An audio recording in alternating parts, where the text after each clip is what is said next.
Hi dear friends, welcome to G centric. इस session में हम देखेंगे टाइप्स ऑफ स्ट्रेन गेजेस के बारे में। लास्ट टाइम तक हमने क्या कर लिया, कुछ क्वेश्चंस देख लिए। जो हमने आपको फॉर्मूला सिखाया था उस पर बेस्ड हमने कुछ 4-5 क्वेश्चंस भी आपको समझाए। ठीक है, अभी क्वेश्चंस खत्म नहीं हुए स्ट्रेन गेज के बारे में। गेट के एग्जामिनेशन में क्या क्या चीज़ें आती है, अभी बहुत सारी चीज़ें बाकी है। ठीक है, आज के सेशन में हम डिस्कशन करेंगे टाइप्स के बारे में। वेरी इंपॉर्टेंट है, इम्पोर्टेंट पॉइंट्स हैं समझने के लिहाज से और एग्जामिनेशन या इंटरव्यू में पूछने के लिहाज से। ठीक है, एग्जामिनेशन में जो पूछा जाएगा वो 1 मार्क क्वेश्चन, स्टेटमेंट टाइप का क्वेश्चन यदि आया कभी तो वो फिर यहाँ से बन सकता है। ठीक है, हम टाइप्स की बात करेंगे बाकायदा। स्ट्रेन गेजेस हैं यदि आपके पास तो बहुत सारे टाइप्स भी होंगे, है ना। बहुत सारे टाइप्स होंगे कि अलग अलग टाइप से अलग अलग स्ट्रक्चर बनाए जा सकते हैं स्ट्रेन गेजेस के, है ना। तो आइए देखते हैं कौन कौन से टाइप्स हमारे पास अवेलेबल हैं। तो सबसे पहले हेडिंग की बात कर लूँ, टाइप्स। ठीक है, टाइप्स। तो आप सब लोग पढ़ के आए हैं, सुन के आए हैं, sir unbonded type strain gauges है। तो सारे जो स्ट्रेन गेजेस जिसके बारे में हम डिस्कशन करने वाले वो मैं अभी नोट कर लेता हूँ, है ना। चलिए, ये मैंने नोट डाउन कर लिया है आपके सामने। बेसिकली हम देखने वाले हैं क्या, unbonded type strain gauges, bonded wire, bonded metal wire type, bonded foil type strain gauge and semiconductor type strain gauge. ठीक है, इन सभी में से जो बहुत ही ज़्यादा आपकी ज़िंदगी में मायने रखेगा वो कौन है, वो है bonded type, bonded foil type. ये this is nothing but the wire type है और ये फॉइल टाइप है। और उसके बाद strain gauge type semiconductor strain gauge, semiconductor type strain gauge जो है वो आपकी ज़िंदगी में बहुत मायने रखेगा, है ना। ज़िंदगी क्यों बोला, क्योंकि एक गेट एग्जामिनेशन जिसकी आप तैयारी कर रहे हैं उसमें यदि सफलता नहीं मिलती है, सक्सेस नहीं होते हैं तो कुछ टाइम के लिए ज़िंदगी चेंज हो जाती है। ठीक, कुछ टाइम के लिए। बाकी किसी एक एग्जामिनेशन के पास करने से, फेल करने से ज़िंदगी बहुत ज़्यादा इफेक्ट हो जाएगी, ऐसा नहीं है, बशर्ते आपके इरादे फेल ना हुए हो। ठीक है, तो अनबॉन्डेड टाइप स्ट्रेन गेज से हम शुरुआत करते हैं। सबसे पहले स्ट्रेन गेज जब बना था, सबसे पहले, है ना, सीधी सी बात है, जब सबसे पहले फ़ोन भी बना होगा, टेलीफोन भी बना होगा तो एक कॉम्प्लिकेटेड स्ट्रक्चर रहा होगा। सबसे पहले कंप्यूटर भी जब बना था तो एक बड़े से घर के बराबर एक कंप्यूटर बना था। तो कॉम्प्लिकेटेड स्ट्रक्चर होते होते होते होते होते कॉम्पैक्ट स्ट्रक्चर में बदल गया। यही है ना जमाना, यही है ना दुनिया। कहाँ थे और कहाँ आ गए और कहाँ जा रहे हैं, है ना। कॉम्प्लिकेटेड से कॉम्पैक्ट वाली जर्नी है हमारी ह्यूमन रेस की, जो जर्नी है बराबर। तो अनबॉन्डेड जो टाइप स्ट्रेन गेज है वो सबसे पहले जिस टाइप के स्ट्रेन गेजेस बनाए गए थे उसी का एक नमूना है। और जो मॉडल स्ट्रेन गेजेस हैं वो सारे इत्तेफाक रखते हैं इनसे। ठीक है, किनसे, इनसे इत्तेफाक रखते हैं। तो आइए अनबॉन्डेड स्ट्रेन गेज से हम शुरू करते हैं। मुझे डायग्राम की ज़रूरत लगेगी तो डायग्राम बना लेता हूँ। तो ये रहा जी डायग्राम आपके सामने अनबॉन्डेड टाइप स्ट्रेन गेजेस का। कॉम्प्लिकेटेड, बहुत ही बड़ा स्ट्रक्चर, एक्सपेंसिव स्ट्रक्चर। एक्चुअली क्या है इसमें देखिए ज़रा, ये किस टाइप का स्ट्रक्चर बना है कि ये एक सरफेस है या पिस्टन मान लीजिए जिस पे आप लोड लगा सकते हैं। क्या लगा सकते हैं इस पे, आप लोड लगा सकते हैं या फोर्स लगा सकते हैं इसके ऊपर, बराबर।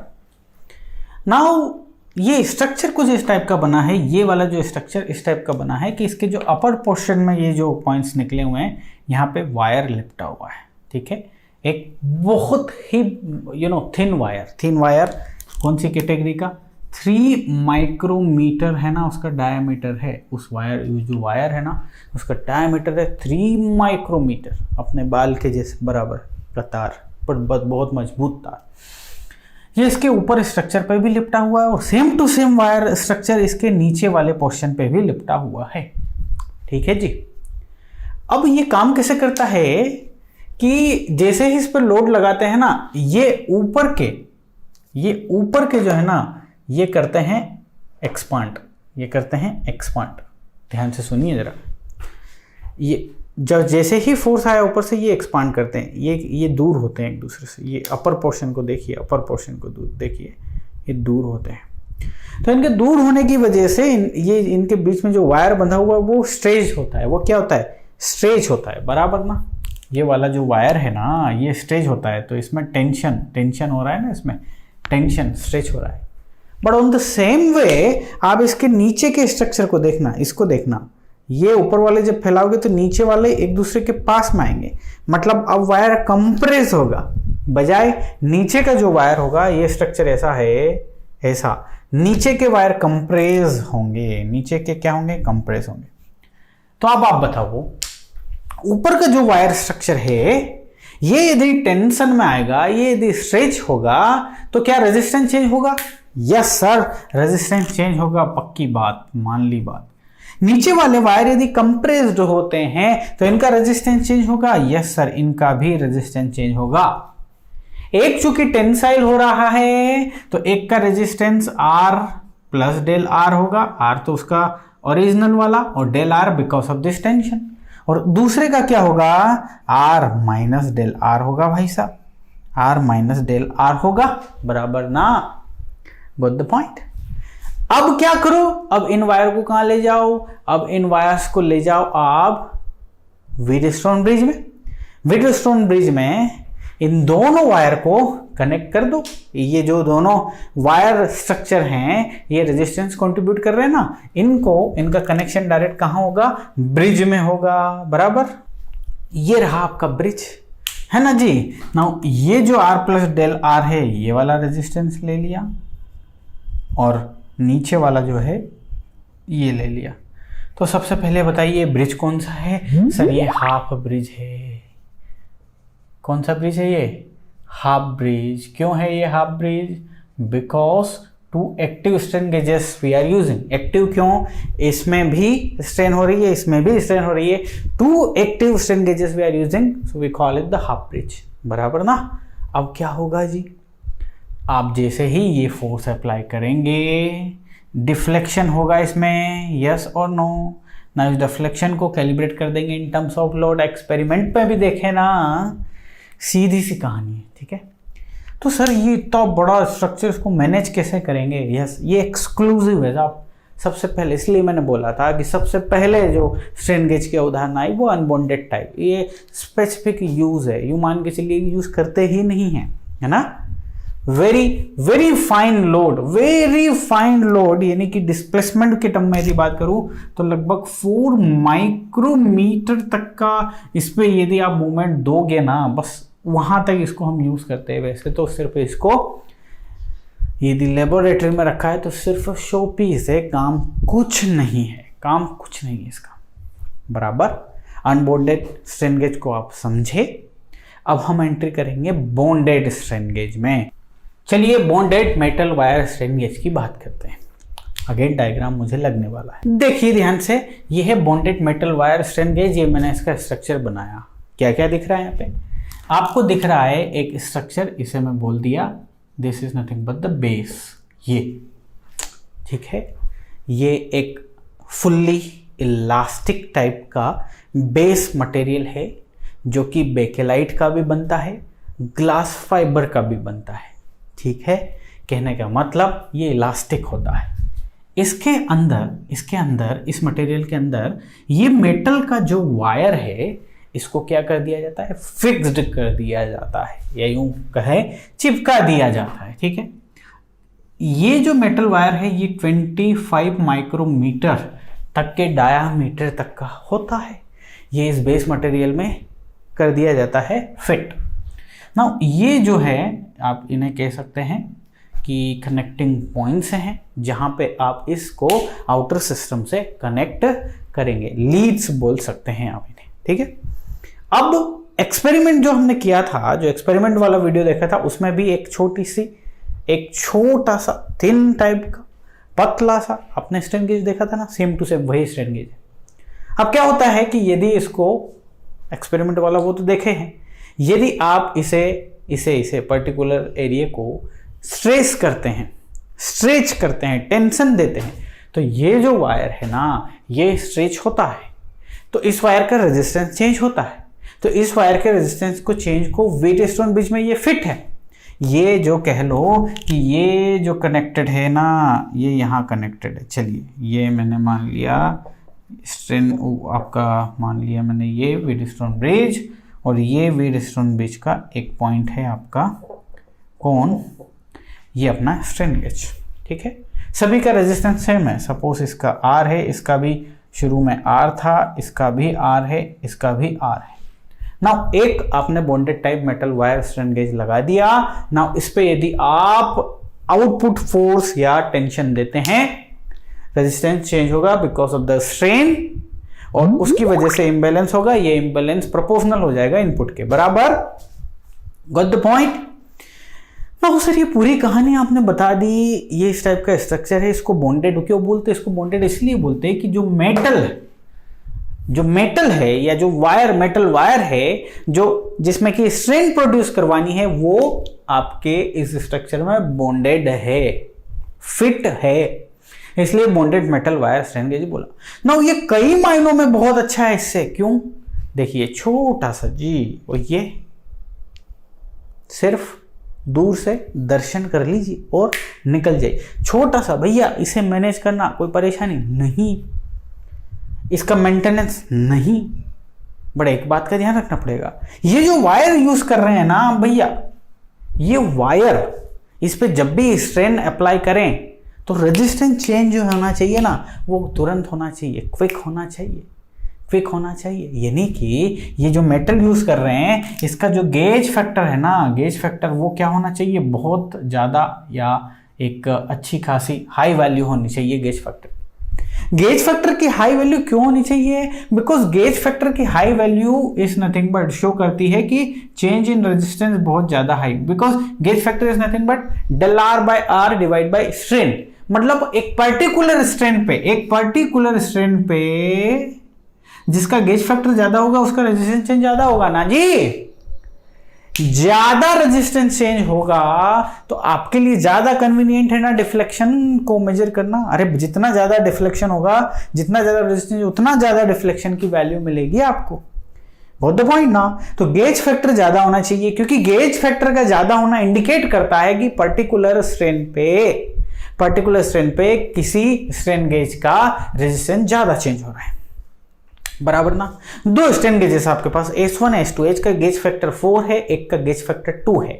दोनों को आपने सेम स्ट्रेन लगाई, 100 माइक्रो स्ट्रेन इसको भी दिया, 100 माइक्रो स्ट्रेन। किसका रेजिस्टेंस ज्यादा चेंज होगा? ऑब्वियस सी बात है, जिसका गेज फैक्टर 4 है। तो गेज फैक्टर से क्या इंडिकेट हो गया, समझ में आ गया। तो ये जो वायर यूज कर रहे हैं इसका गेज फैक्टर ज्यादा होना चाहिए, साथ साथ स्ट्रेन के साथ रेजिस्टेंस का जो रिलेशन है वो भी लीनियर होना चाहिए ना, फॉर एग्जाम्पल आपने 100 माइक्रो स्ट्रेन अप्लाई करी, चेंज इन रेजिस्टेंस 2 मिली ओम हुआ। आपने 200 माइक्रो स्ट्रेन लगाई, चेंज इन रेजिस्टेंस 4 मिली हुआ। आपने 600 लगाई, चेंज इन क्या होना चाहिए? वो उसके प्रोपोर्शनल में होना चाहिए, बराबर ना। 2 से 4, 4 से 6, अभी 6 की बजाय 8 हो जाए तो लीनियर रिलेशन नहीं है ना। तो आपका स्ट्रेन जो है उसका रिलेशन होना चाहिए इसके साथ लीनियर रिलेशन, किसके? चेंज इन रेजिस्टेंस के, है ना। चेंज इन रेजिस्टेंस, जो रेजिस्टेंस चेंज हो रहा है इस मेटल वायर का, उसका स्ट्रेन के साथ लीनियर रिलेशन हो। लीनियर रिलेशन नहीं होगा तो कोई काम का नहीं है, पहले भी डिस्कशन कर चुके अपन, ठीक है ना जी। अब देखो ये जो मेटल वायर है, क्या ये टेम्परेचर से अनअफेक्टेड नहीं होना चाहिए या टेम्परेचर से इंडिपेंडेंट नहीं होना चाहिए क्या? हाँ जी। यदि टेम्परेचर की वजह से ये बंदा, टेम्परेचर जैसे ही अप्लाई होता है तो रेजिस्टेंस चेंज करता है ना। बट आप तो इंटरेस्टेड हैं रेजिस्टेंस चेंज मेजर करने के, किसके कारण? स्ट्रेन के कारण, एप्सिलॉन के कारण। तो आप ऐसा मेटल चूज करोगे ना जो टेम्परेचर की वजह से, जो क्या टेम्परेचर की वजह से अनअफेक्टेड हो, टेम्परेचर की वजह से उसका रेजिस्टेंस चेंज ना हो। Got the point? सो ऐसा आप इसमें मेटल लेंगे ना, आप नाइक्रोम ले सकते हैं, आप कॉन्स्टेंटन ले सकते हैं, ठीक है, मैंने नोट्स में भी शो किया। तो जो बेस्ट जो है ना, जो बेस्ट मेटल वायर यूज होता है ना, वो हम करते हैं कॉन्स्टेंटन टेम्परेचर से ज़्यादा अफेक्ट नहीं करता, उसका रेजिस्टेंस ठीक ठाक है, लीनियर रिलेशन है ना। तो कॉन्स्टेंटन के केस में आपका गेज फैक्टर जो होता है ना, वो होता है 2.1, मतलब नियरली 2। तो जब भी स्ट्रेन गेजेस बनाए जाते हैं इन जनरल उनका स्ट्रेन गेज 2 होता है। इसका मतलब ये कि कॉन्स्टेंटन यूज कर रहे हैं। Got the point? तो ये साइलेंट बातें हो गई। अब सर जो भी लोड या जो भी आपको इनपुट मेजर करना है वो इसको दोगे, इसकी वजह से इसमें स्ट्रेन आएगा, स्ट्रेन की वजह से इसका रेजिस्टेंस चेंज होगा, रेजिस्टेंस चेंज होने की वजह से डिफ्लेक्शन होगा, इस डिफ्लेक्शन को मेजर कर लेंगे, नाउ कैलिब्रेशन कर देंगे इस डिफ्लेक्शन को in terms of input load जो आपने अप्लाई किया है। सीधी सी बात है बॉन्डेड में, ठीक है। अब जरा ध्यान से देखो, ध्यान से सुनना जरा। सर ये व्हीटस्टोन ब्रिज है, तो ये व्हीटस्टोन ब्रिज तो क्या है, ये एक्साइटेड है, ये है ना, एक्साइटेड बोले तो इसमें इनपुट बैटरी लगाया गया है। सो इनपुट बैटरी की वजह से ये अपना एक्टिव स्टेज में है। तो इस बैटरी की वजह से इस पूरे सर्किट में करंट होगा राजा, यस करंट होगा ना। तो ये करंट कुछ इसमें भी जा रहा होगा, कुछ इसमें भी जा रहा होगा, कुछ इसमें भी जा रहा होगा, और अपने स्ट्रेन गेज में भी जा रहा है क्या भाई साहब, यस अपने स्ट्रेन गेज में भी करंट जा रहा है जी, बिल्कुल। करंट इसमें से होके घूम के चाय पी के अपने घर आएगा जी, गॉट द पॉइंट, घूम के वापस अपने घर को आएगा। तो जब इसमें करंट आएगा तो ये तो हमने देखा भाई, किसी भी वायर में करंट जाएगा तो पक्का वायर हीटअप होना है, पक्का वायर हीटअप होना है। तो क्या आप ऐसा वायर चूज नहीं करेंगे जो इस करंट से अनअफेक्टेड हो, या उसका इस इनपुट करंट की वजह से तो एटलीस्ट टेम्परेचर ना बढ़े, तो वो भी कांस्टेंट टन प्यारा है उस काम के लिए भी, क्योंकि कांस्टेंट टन टेम्परेचर से इतना ज़्यादा अफेक्ट नहीं होता, गॉट द पॉइंट ना। तो सर ये आप चाहते हैं कि बिकॉज ऑफ दिस करंट जो इसमें हीट जनरेट हुआ and because of that heat temperature जो रेस हुआ तो वो ज़्यादा नहीं होना चाहिए, तो इसके लिए क्या करेंगे जी, हैं? हाथी देखे आपने कभी, ऑब्वियसली बात है देखे होंगे। हाथी के कान बड़े बड़े होते हैं ना जी, क्यों होते हैं, बड़े बड़े भी होते हैं और बहुत थिन होते हैं, हाथी के साइज से तो बहुत थिन कहा जाएगा ना, और वो बार बार उन्हें हिलाता रहता है कानों को, क्यों? नेचर ने हाथी को बेचारे को ऐसा बना रखा है कि उसकी पूरी बॉडी एक तो बहुत बड़ी और दूसरा काली। हाथी को पीला क्यों नहीं बनाया, वाइट क्यों नहीं बनाया? वाइट हाथी होते हैं, हाँ होते हैं, बट इन जनरल वाइट, काले हाथी है ना, अफ्रीकन हाथी ले लीजिए, इंडियन हाथी ले लीजिए, काले हाथी मौजूद हैं। तो काला कलर हीट को ऑब्जर्व ज़्यादा करेगा, इसका मतलब कि जो भैंस हो गई, जो आपका हाथी हो गया, ये इस टाइप के जो स्ट्रक्चर हैं, ये तो ये बहुत ज़्यादा गर्म होते होंगे, इनकी बॉडी बहुत ज़्यादा गर्म होती। कभी काला कपड़ा पहन के देखिए आप भी, बहुत ज़्यादा हीटअप हो गए। तो हाथी अपनी बॉडी का जो हीट जो है ना वो कानों से निकालता है, उसका कान इतना थिन है ना और वो हिलाता रहता है, कान बहुत ठंडे होते हैं जो बॉडी की हीट को क्या करते हैं, एक्सट्रैक्ट करते हैं, और हाथी मैनेज करता है अपने ना। ये स्टोरी यहाँ क्या आ गई भाई साहब?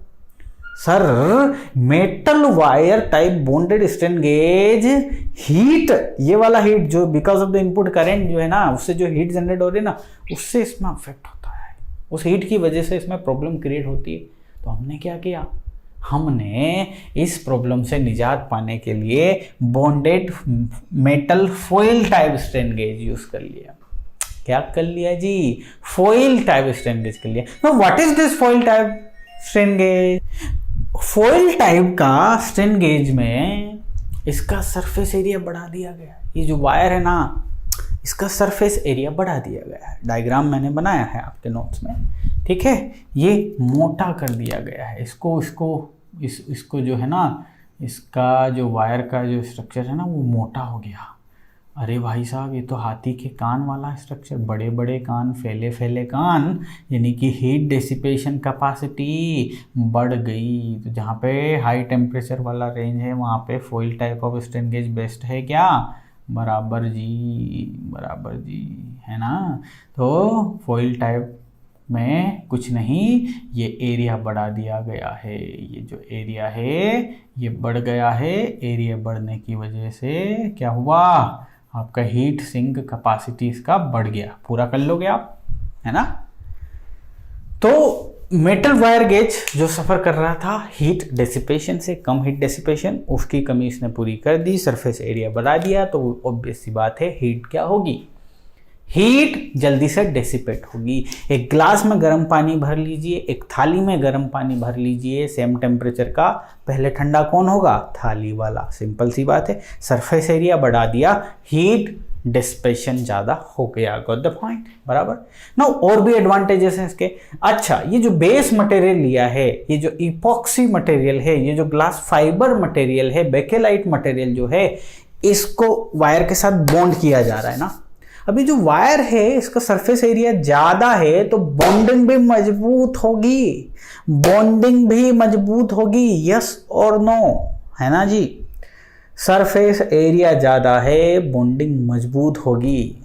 ठीक है, आपके कंपटीशन पॉइंट ऑफ व्यू से बोल रहा हूँ। सरफेस एरिया ज़्यादा मतलब ज़्यादा से ज़्यादा सब्जेक्ट आपको पता है तो आपकी पकड़ अच्छी होगी गेट में, और पकड़ अच्छी होगी तो रिजल्ट मस्त मिलेगा प्यारे, ध्यान रखना। चलिए सर, फॉइल टाइप की बात समझ में आ गई मुझे। ये अच्छा खासा मोटा भी है, थिक भी है, 5 माइक्रोमीटर्स की थिकनेस है राजा, है ना। तो ये इसके एक्स्ट्रा एडवांटेजेस हो गए। हाई डेसिपेशन कैपेसिटी, जहाँ पे टेम्परेचर रेंज ज़्यादा है वहाँ यूज़ करेंगे। इसका बॉन्डिंग भी बहुत ही बढ़िया रहेगा, है ना। और तो कोई डिफरेंस नहीं है। मेन मुद्दा अब किसकी बारी? मेन मुद्दा सेमीकंडक्टर टाइप स्ट्रेन गेजेस की बारी। अब सेमीकंडक्टर टाइप स्ट्रेन गेजेस को समझते हैं। सेमीकंडक्टर टाइप स्ट्रेन गेजेस पे आते हैं। सेम सिंपल सा स्ट्रक्चर है आपका, एक बेस मटेरियल है, उसमें सेमीकंडक्टर मटेरियल को एनक्लोज कर दिया गया है। ठीक है, अब थोड़ा समझते हैं सेमीकंडक्टर टाइप स्ट्रेन गेज जो होता है उसमें क्या एडवांटेज है। देखो, आपके पास सपोज एक ऐसा स्ट्रेन गेज अवेलेबल हो, ध्यान से सुनिएगा। ये एक सपोज स्ट्रेन गेज मटेरियल मैंने मान लिया, ठीक है। आपके पास स्ट्रेन गेज जो है उस पर आप लोड अप्लाई करते हैं, बराबर ना। आप उस पर क्या अप्लाई करते हैं? लोड अप्लाई करते हैं। इस लोड की वजह से इसमें जो भी स्ट्रक्चर है, वायर है या सेमीकंडक्टर है, मेटल वायर है या सेमीकंडक्टर है, सेमीकंडक्टर मटेरियल है, उसमें स्ट्रेन पैदा होगी, बराबर। उस स्ट्रेन की वजह से उसका रेजिस्टेंस क्या होगा? चेंज होगा। उसका रेजिस्टेंस क्या होगा? चेंज होगा ना। ये जो इंटायर जो कहानी है ये कहाँ पे एसोसिएटेड है? ये व्हीटस्टोन ब्रिज के साथ है भाई साहब। व्हीटस्टोन ब्रिज के साथ ये बंधी हुई है। व्हीटस्टोन ब्रिज में इसका खेल है ना। व्हीटस्टोन ब्रिज में जब डेल आर चेंज होगा तो डिफ्लेक्शन होगा कि नहीं?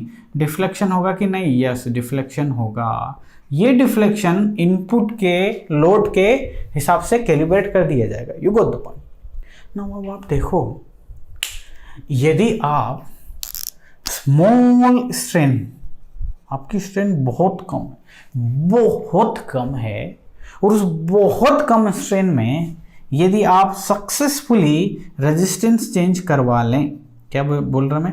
रेजिस्टेंस आपने बहुत माइन्यूट सा स्ट्रेन दिया, जैसे कि फॉर एग्जांपल आप मेटल वायर स्ट्रेन गेज से समझिएगा S1, ठीक है, और ये है आपका S2, ठीक है, okay.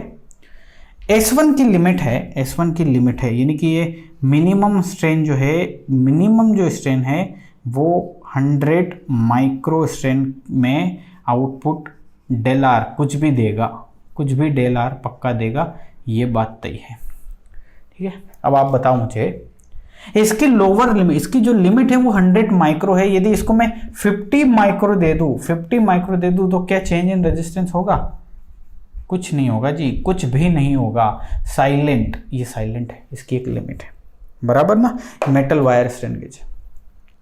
Semiconductor type of strain gauge में क्या होता है, ये जो है ना, ये बहुत मिनिमम, बहुत कम से कम स्ट्रेन जो है ना उसे भी मेजर कर लेगा, बहुत ही मिनिमम, इवन नैनोमीटर में 10 to the power -9 terms, 10 to the power -9 metre, 10 to the power, इस रेंज का भी स्ट्रेन जो है ना वो सेमीकंडक्टर मेजर कर देगा। मतलब ये कि सेमीकंडक्टर में लोअर स्ट्रेन में भी वेरी लोअर वैल्यू आप देख रहे हो ना, नैनोमीटर में, इसको भी मेजर कर देगा। मतलब इतने स्ट्रेन में भी रेजिस्टेंस चेंज हो जाएगा। इसका मतलब सेमीकंडक्टर टाइप स्ट्रेन गेज जो है ना उसका गेज फैक्टर जो है ना वो ह्यूज है, यानी कि वेरी हाई है जी, वेरी हाई है। इसका मतलब ये कि इसमें चेंज इन रेजिस्टेंस बहुत ज्यादा हाई हो जाता है। जरा सी स्ट्रेन अप्लाई नहीं करी कि इसका रेजिस्टेंस बहुत ज्यादा चेंज हो जाता है जी। बहुत ज़्यादा चेंज हो जाता है किसका, सेमीकंडक्टर स्ट्रेंथ। इसीलिए इसका इन जनरल जो गेज फैक्टर है वो ±200 की रेंज में रहता है। माइनस भी होता है जी, प्लस भी होता है, कब माइनस कब प्लस वो भी देखेंगे, क्योंकि सेमीकंडक्टर मटेरियल पी टाइप के भी होते हैं, एन टाइप के भी होते हैं जी। सो इसीलिए किसी एक का पॉजिटिव में है, किसी एक का नेगेटिव में है, देखेंगे समझेंगे, हम तो कुछ छोड़ने वाले नहीं।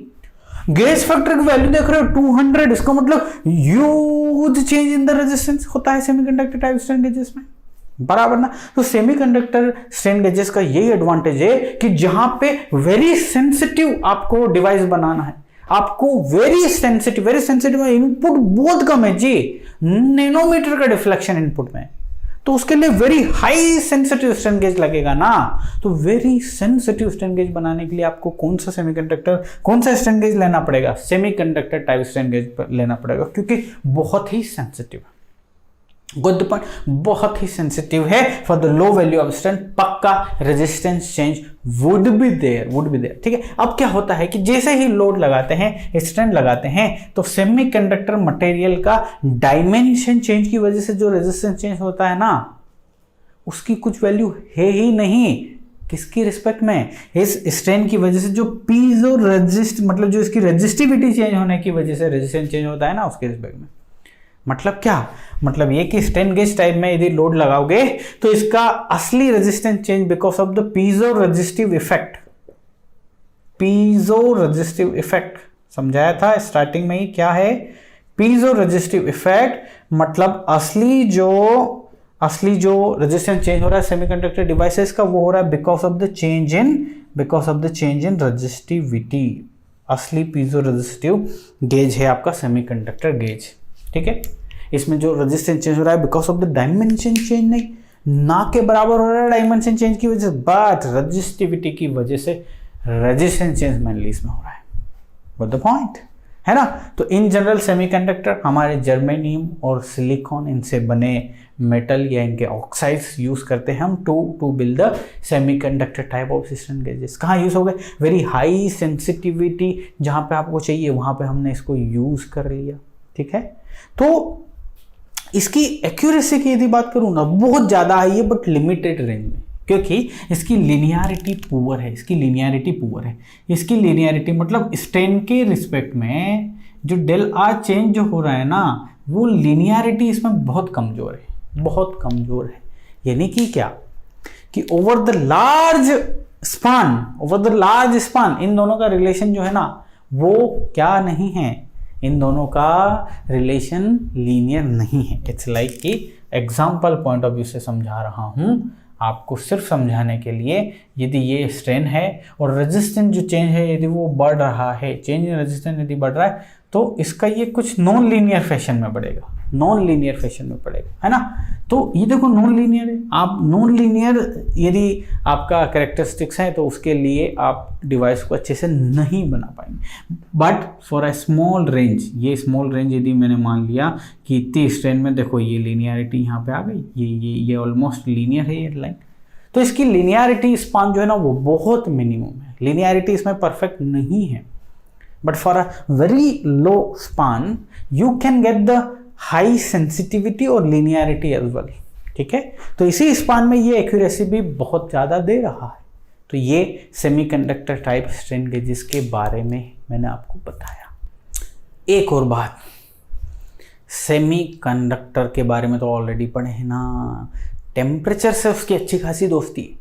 सेमीकंडक्टर्स का टेम्परेचर के साथ अच्छा खासा याराना है भाई साहब, वो अपना रेजिस्टेंस चेंज करता है टेम्परेचर से। तो ये टेम्परेचर के प्रति बहुत ज़्यादा सेंसिटिव है, इसका डिसएडवांटेज है। इसकी लीनियरिटी कमज़ोर होती है, ये भी इसका डिसएडवांटेज है। हालांकि टेम्परेचर अफेक्ट को नलीफाई करने के लिए हमें पता है कि क्या करना है, आपके वीडियो बीच में कलाकारी करनी है आपको, बराबर ना। तो कलाकारी से सारा गेम हो जाएगा क्या। चलिए तो फिर ये सेमीकंडक्टर स्ट्रेन गेज था। नेक्स्ट लेक्चर में हम सेमीकंडक्टर स्ट्रेन गेजेस में भी पी टाइप और एन टाइप सेमीकंडक्टर की बात करेंगे और उसके बाद क्वेश्चंस लेंगे, ठीक।